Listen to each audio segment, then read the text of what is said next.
was called Baba, the father of reform, the man who dared to dream of a better Kenya.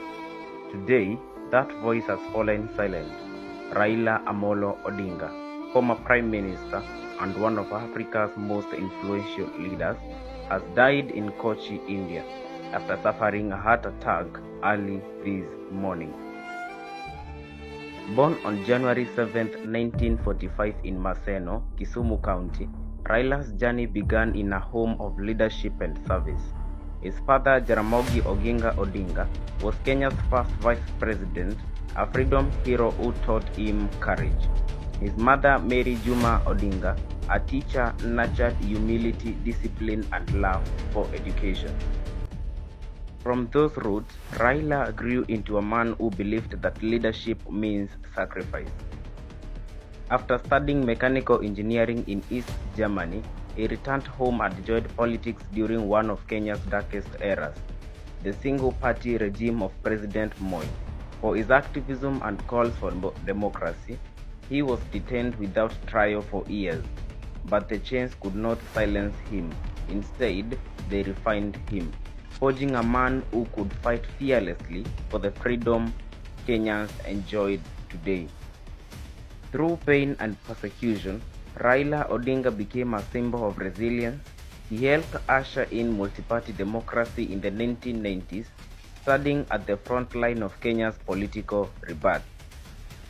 In 2008, after the post-election violence that shook the nation, he took the role of Prime Minister under the Grand Coalition government with President Mwai Kibaki, a bold peace deal that saved Kenya from collapse.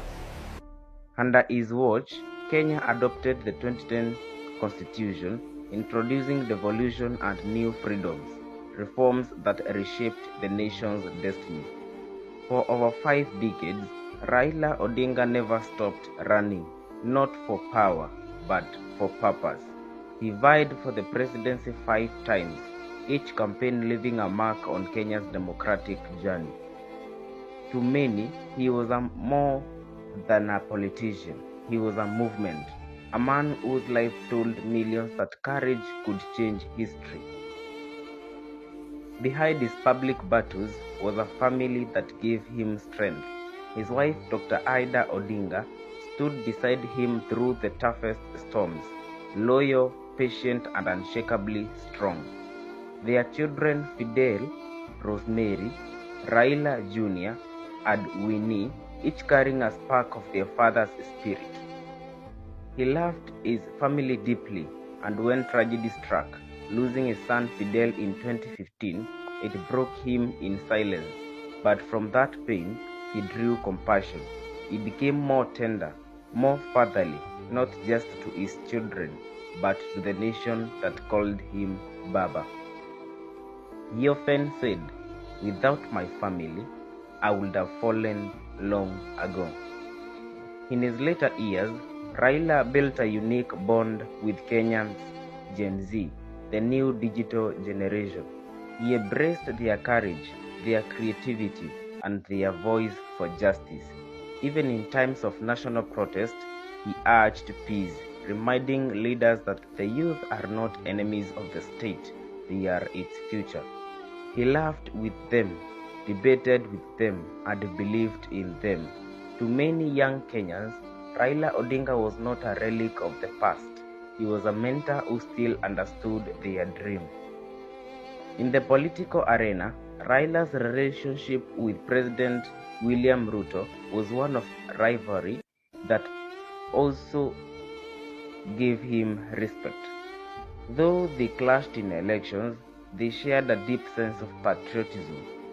In his final months, Raila met President Ruto in what insiders described as a conversation about unity and the future of Kenya.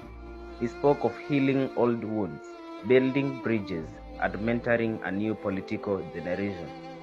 Now those ones carry new weight as the president leads the nation in mourning a man he once contested fiercely but respected deeply. On the morning of October 15, 2025, while receiving therapy at a wellness retreat in Kochi, India, Raila Odinga suffered a massive heart attack. Doctors fought to save him, but at 10:43 a.m. local time, the great lion of Kenyan politics breathed his last. The news hit Kenya like thunder, tears, disbelief, and silence. For a man whose life touched millions, this was not just a death, it was the end of an era. Messages poured in from around the world, from presidents, prime ministers, and ordinary citizens, all mourning a legend who fought for freedom, peace, and equality. He may have taken his last breath far from home, but his heart will forever beat in the soil of Kenya, the land he loved, the people he served, the democracy he defended. Raila Amolo Odinga, 1945-2025. Freedom fighter, visionary father of the nation.